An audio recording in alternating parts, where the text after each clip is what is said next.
Hello friends, সবাই কেমন আছো? আমি খুব ভালো আছি। তোমরা সবাই কেমন আছো কমেন্ট করে জানিও। এই যে দেখতে পাচ্ছ, স্পেশাল একটা জিনিস তৈরি হচ্ছে, এটা সবাই জানো, বাট অনেকে এটা খুব পছন্দও করে না, আবার খুব পছন্দও করে। আর দেখো, আমাদের এটা মানে আমার বেশ করে মানে টক খাবার খুবই পছন্দ। তো যখন তখন মানে আম মাখা ফুচকা খেতে মানে খুবই পছন্দ করি।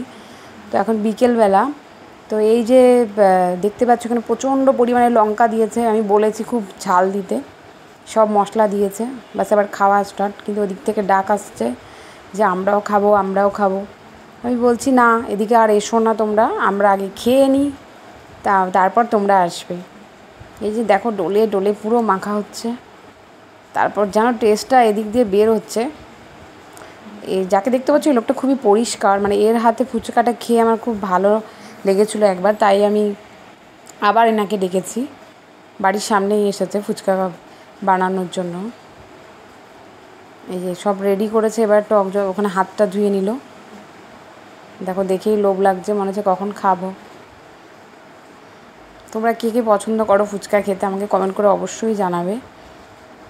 আমার তো খুবই পছন্দ, মানে যদি কেউ রাতেবেলাও এসে বলে ভাত খেতে হবে না, ফুচকা খেয়ে নাও, তো আমি খেয়ে নেব।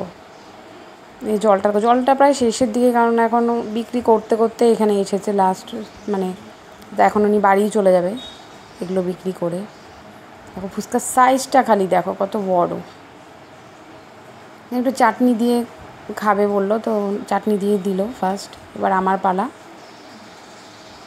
এই চাটনি দিয়ে দেবে কি দেবে না ভাবছে। আমি তাকিয়ে আছি, তাও দেবে কি দেবে না বলছে, বলো দেখি। এই যে দিল আমাকে, ওয়াও, কি দেখেই